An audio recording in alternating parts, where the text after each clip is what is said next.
In this episode of Digging in the Crates, I'll be sharing the story of Joe Meek. Who is Joe Meek, you ask? Well, he's considered to be one of the pioneers of electronic music, but what fascinated me the most about this gentleman was his peculiar approach towards music production, as he single-handedly set out to create a new sound at a time where it was on the verge of a huge change.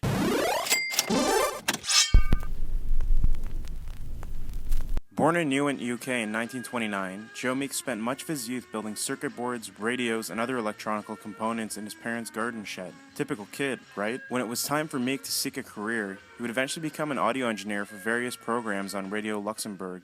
Yes, I was Rotting Tin and Magic Wheel. And now for something that really is out of this world. After working at various recording studios, Meek grew tiresome of recording records the traditional way that producers wanted him to. He ultimately decided that he wanted to produce music his own way, and was convinced that there was a new generation who was ready for it. He went on to create his own production company and studio called RGM, which he set up at his own London flat, John Layton's Johnny Remember Me, along with chart toppers such as the Honeycombs, Have I the Right, and even the first UK record to hit #1 in the US, Telstar by the Tornadoes. Telstar included a signature melody that was played on a clavioline analog keyboard.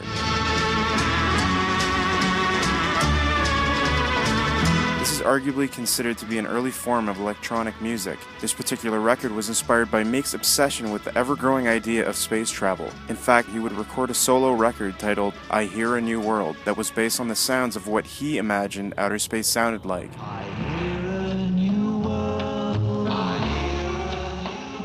What was so unique about Meek's production style was within his innovative and unorthodox way of producing records. Joe did not know how to play any instruments, so instead he would sing melodies and rely on his musicians to play it back to him until it sounded exactly the way he wanted. He would push his peak meters to the max, create echoey vocals by recording them with tape delays, or have his musicians create punchy kicks by stomping in the bathroom of his flat that drove his landlady furious as she was trying to run a shop selling handbags below. I just can't bear it.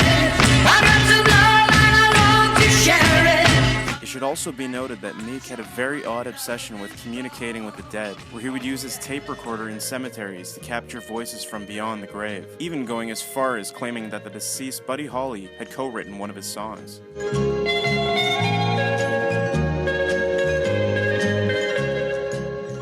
As the UK music scene started to bubble internationally during the early 1960s, Meek would have many young artists show up at his studio hoping for their chance to create a #1 hit record. It was even said that he had received a demo from his friend who was a music manager, Brian Epstein, of a band from Liverpool that Meek had once again turned down.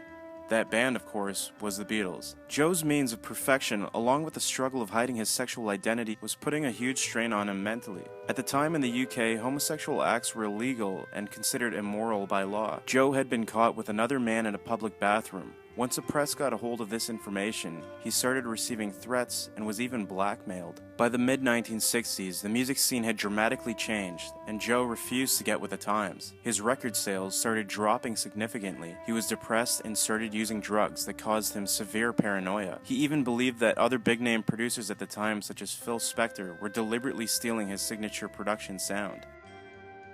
On February 3rd, 1967, Joe Meek decided that he had finally had enough. While at his flat in London, Meek pulled out a single-barreled shotgun that he hid underneath his bed and killed his landlady, Violet Shenton. He then took the shotgun to himself, where he tragically ended his own life. If I call out your name like a prayer, would you leave me